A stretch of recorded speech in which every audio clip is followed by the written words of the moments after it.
I was one of those asymptomatic people. My symptoms are going to start to show itself when there was the police car was there.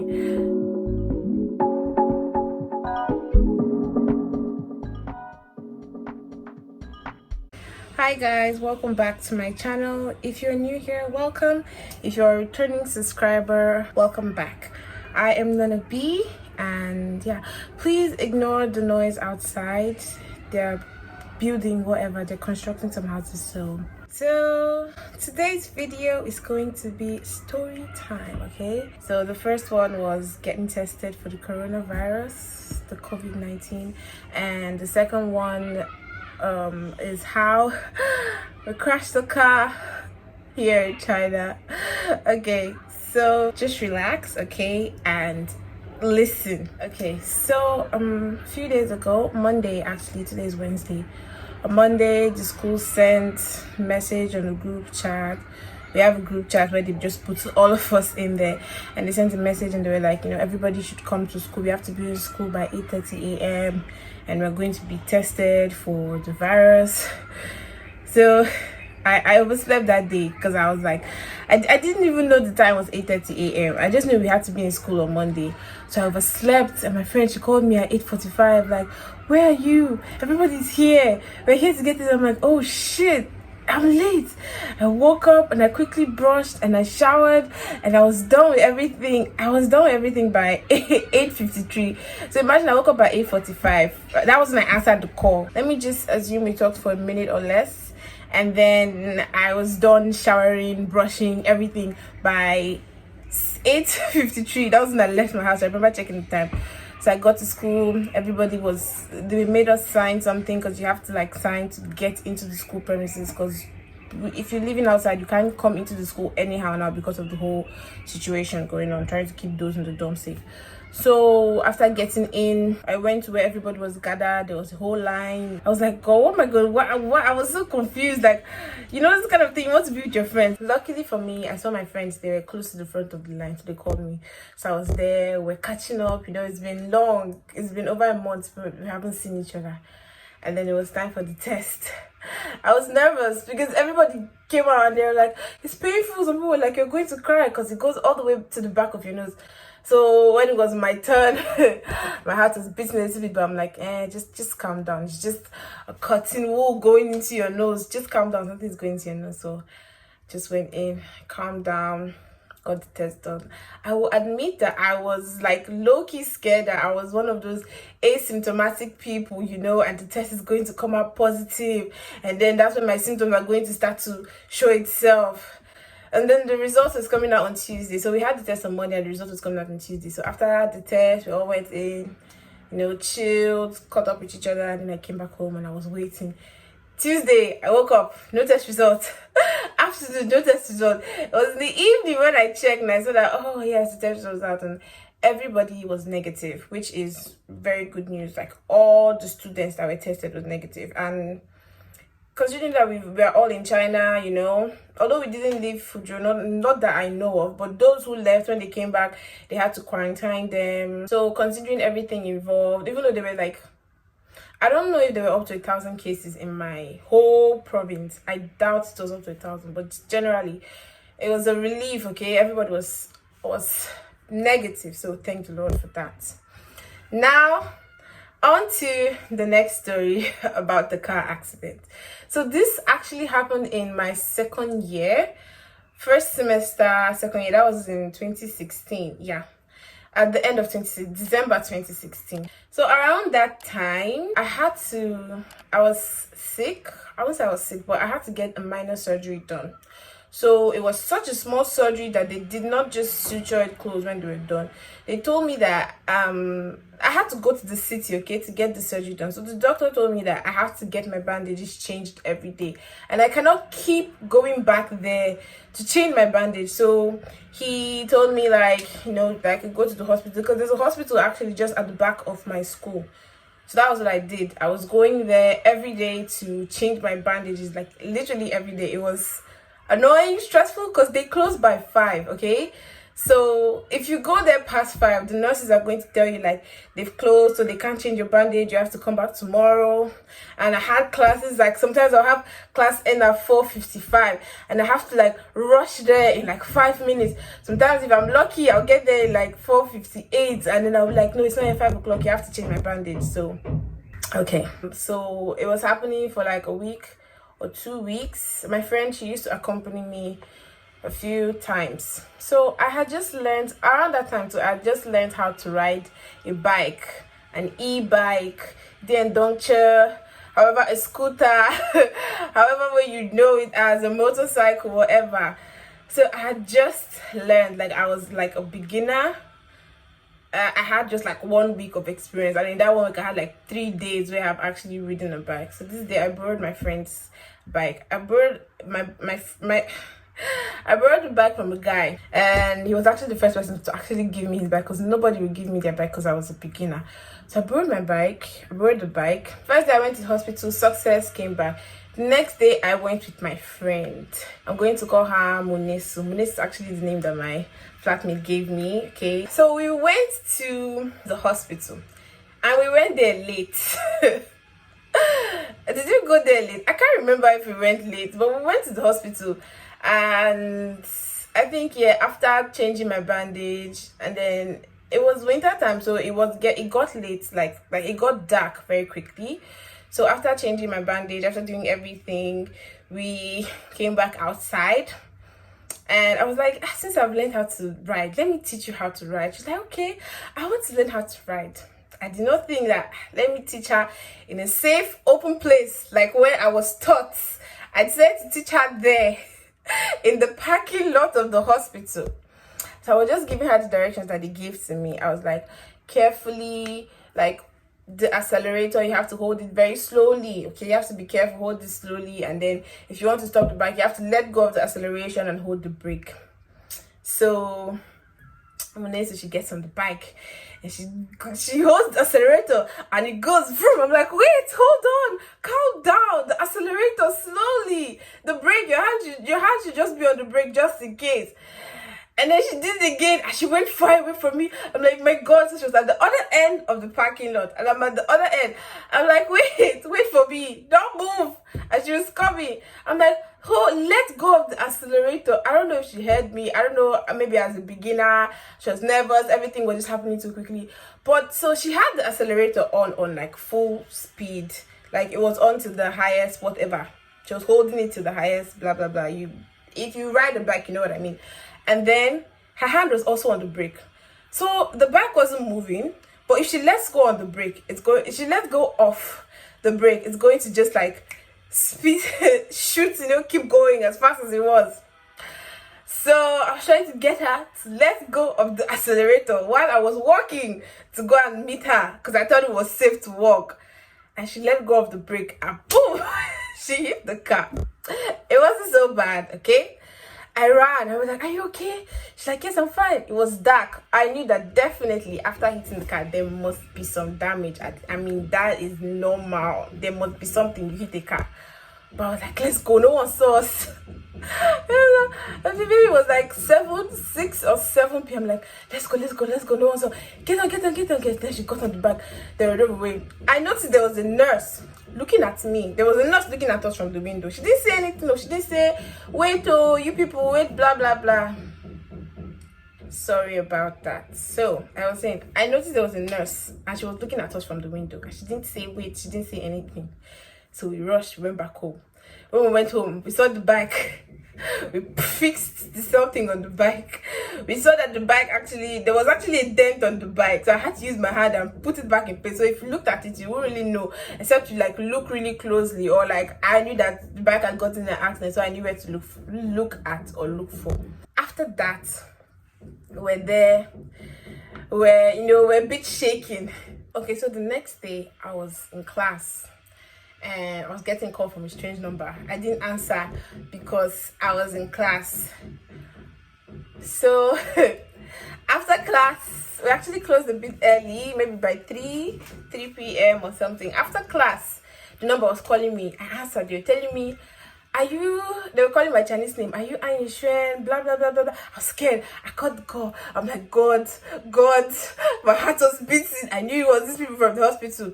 I made like call my friend. I said, they're calling me, oh, they're calling me at the hospital because I was getting treated at the hospital, right? They have my details. So I wasn't actually surprised that they called. I was surprised that they knew it was me. But I wasn't really surprised that they called me because I think I'm like the only foreigner who was getting treatment at that hospital. It was just no one really goes there. It's such a small hospital. So they were calling me. They called me again. I cut the call. They called me the third time. That I have to, this time I actually picked. And my Chinese, second year in China, my Chinese was poor. I didn't know, like I could just speak basic. I could buy something, but I couldn't hold the conversation. I could get lost. So they were telling me like, are you this, that I have to come to the hospital. I was like, okay, I'll come. I was my friend. I said, they've called me. Oh, we have to go to the hospital and see what's going on. We're panicking like, God, what are we going to do? Who are we going to go with? And then luckily for me, we saw my senior. So I'm going to call him Peter. I'm going to call him Peter. So we saw him and I'm like, Peter is where James, please, James, please, can you help me? And then we quickly explained the situation to him. That yesterday, I was teaching her how to ride the bike, and we crashed into this car, and we ran away. And now they're calling me at the hospital, and we don't know any Chinese. Help us.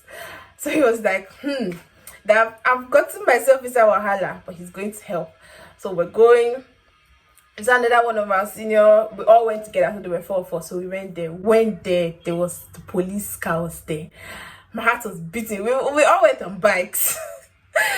So we went there. Once we entered the hospital, the first thing I saw was the police. God, my heart was beating. Like, Jesus Christ. Why is the police involved? All we did was hit the side of the car. The police was there. The owner of the car is apparently a doctor in that hospital. The owner of the car is a doctor in the hospital there. So he was there. The police was there. The people were there. You know, a small group of people had gathered. I was scared. My friend was scared. They were there. I was wondering, like, why did they have to involve the police? It's just a scratch on the car. Went there now. I now actually looked at the scratch on the car. It wasn't so bad even. Like, did you really have to call the police? It was just like 2 lines, literally 2 lines. I would have posted the picture, but it was on my old phone, and I've lost everything I had on that old phone. And I think I even deleted it after everything happened because I just wanted to forget it. But yeah. So it was just like 2 lines. I was like, did you have to call the police? In my mind, though, I could not say this one in real life. Am I mad? So they were all there. They were speaking Chinese. Man was talking to the police in Chinese. And then my senior, they now helping me to talk to the guy. They were telling him that, you know, that we are just students, that it's not as if you're running away, that there's no need to involve the police, that we were just scared. That was why after doing it, we went away. But we are students of this school, that we are just here, so there's no, that we are not going to run away, so there's no need to involve the police, blah blah blah. So the police left. Then after the police left, and the man talked to us, and then we were talking to the man. So we then had an agreement that, okay, we are all going to meet tomorrow to see how we can deal with the situation without involving the police. So after that, my senior was like, he has helped me. That was what James said. He has helped me. He has done his part. He's not involving himself again. That today I saw police there. That's the end. Me and Nesu, we were still there. We were panicking. The man took my WeChat that day. So let's just say Monday, Tuesday. Monday was the day of the accident. Tuesday was the day of the police and everything. And then Wednesday was the next day. So the next day, Wednesday, he was messaging me on WeChat. No, on Tuesday we had agreed that we'll meet by 5 p.m. So Wednesday, he was messaging me on WeChat, so I went to hospital. All this period, I was still changing my bandages. So on Wednesday, he was messaging me, like, I hope I haven't forgotten. I said, yes, I haven't forgotten, don't worry. But then our Chinese was still poor. And James said he wasn't involving himself again, that we are now Oyo. So we need to find somebody. So we found our friend, classmate. There are actually 3 people in my class who could speak like really good Chinese. So one of them, I'm going to call him Henry. So we saw him, we were like, Henry, please come and help us. So we explained the situation again to Henry, that now we have to meet the man. But then James said he's not going to help us again, and we can't speak Chinese. So we need somebody to be able to help us to communicate to this man, to know what exactly is going on. So Henry, God bless his soul. Okay, Henry agreed to help us. So we went there. We went to the hospital. Then I changed my bandage. Then we came out, and then Henry was like that we are all going to go into the car. So the Chinese doctor was talking to Henry. So then Henry was basically like our translator. So the man was like, we are all going to get into the car, and then we are all going to go to the place where he bought his car to find out how much it is to fix the problem. In my mind, I'm like, is this really that big of a deal? But we agreed, we got in. So on the ride there, going to the place, Henry was talking to the man. During the conversation, we found out that the man was actually a student of our school. Like, he has graduated, obviously, but we are your students. Have some mercy. I mean, we went to the same school, whatever, alumni. This man, he took us there to the place to fix the car, and they looked at it and they were like 1,000. It was 1,000 RMB. I'm like, what? I don't have 1,000 RMB. How are we going to pay 1,000 RMB? Most people pay for this car. Why is this man so wicked? That was what was entering my mind. I'm like, why is this man so wicked? We are students. First of all, you have to understand, we are students. That was in my mind. And in my mind, I'm like, we went to the same school together. Why can't you have some form of mercy? You have to let us. And then the man was discussing with Henry. So Henry was like that. The man said that we have to pay the 1,000 RMB there and now, so they can fix his car. So we're like, we don't have money. Henry was even helping us to tell the man that they're students. They don't have money, that there's no way that they can pay this 1,000. The man was like, no, we have to pay it. That he doesn't care how we're going to get the money. We're going to pay it there and now. Bam, bam. We're telling him that there's no way we can pay it there and now because we don't have money. So no matter what you do, we can't pay it. So you have no other option than to be patient until we have money. So Henry talked to the guy that, okay, this, that we are going to pay him later, not now, that we can't pay him now. So he's like, okay, when are we going to pay him? So we said we're going to pay him January, next month. That's when we're going to have the money. And that's when we're going to send him the money. After everything, the guy finally agreed. This man made us write. He made us write a promise. This wrote our full name. I've agreed to pay whatever his name was, 1,000 RMB on so and so date, the date that we agreed. He made us hold this thing up like this. We held it up like this and took a picture. He took a picture of us, and then he drove us back to the hospital, and then from there we walked back to school. In my mind, I was cursing this man, like, this man is wicked. You cannot see that we are students. If it's in Nigeria, they'll have mercy. I feel like if it was in Nigeria, they may have like some little ounce of mercy at least for the fact that we went to the same school, number one. But for the fact that we're students. And like Henry was trying to explain to me, we're students, we don't work. There's no way we have 1,000. But anyway, that's beside the point. At least, like, everything was, now I could calm down a bit. Thank God for Henry. So I could calm down a bit, and then, we could kind of get on with our lives, knowing at the back of our mind that we have this bill that we have to pay, this 1,000 RMB. So when the day came, January came, the day to pay came, and that morning the man was messaging me like, he has never messaged me, he was messaging me like, hello, ni hao, what of the money? I was like, be patient, in the afternoon I'll send it to you. So he only added my WeChat. So I messaged the girl, and I was like, the man is asking for the money, but I told him that I'll pay in the afternoon, so you can send it now, but I'll still pay him by the time I told him. So she sent the money, and when the time came, I sent the money to him.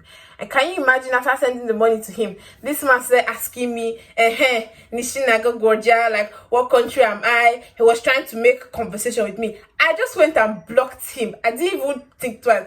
I was like, I did not even block him. I just deleted his contact completely, because I'm like, what rubbish? After being so wicked, now you've collected your money, now you want to start asking me you want to start making conversation with me. That one is not going to happen. And during that whole time period, after the accident, I still had to go back to the hospital to be changing my bandage. And number one, I'm the only foreigner there literally going there to change my bandage. So everybody in the hospital knew of my situation. If I go into the hospital, Aisha, I'll be hearing, anytime I walk in, say, Jishita, Tashi, Aisha, like, that's like, it's her, she's the one, that is Aisha. When I went to change my bandage, there was no nurse in the changing room, so I had to go to the nurse's station to ask for a nurse, and everybody was like, Shinima, like, are you the one? Are you Aisha? Blah, blah, blah. I was like, yes, everybody. Oh my god, yes. Like, everybody in the hospital knows me just because we crashed the car. But anyway, after paying the man the money, after deleting it, I was like, my god, you have saved me from this one thing. Just about weekend. You could not forgive us, students, for that one thing. We don't have insurance. We don't have anything here. You have to make us pay this money. This one was wicked. But anyway, we paid the money, you know. We did not go to jail. Thank God. The police was not involved after that first day. So, thank God for everything. Yes, that's the end of my story. So, thank God we're not coronavirus infected, whatever. We're not COVID-19 positive. Thank God that the whole car accident. Ever since that, I've been so careful when riding my bike. Like, I've been so careful moving there. It's slow sometimes. I'm like, no, after that experience, now I have to be careful. Okay? I don't about around cars again. I know how wicked these people are.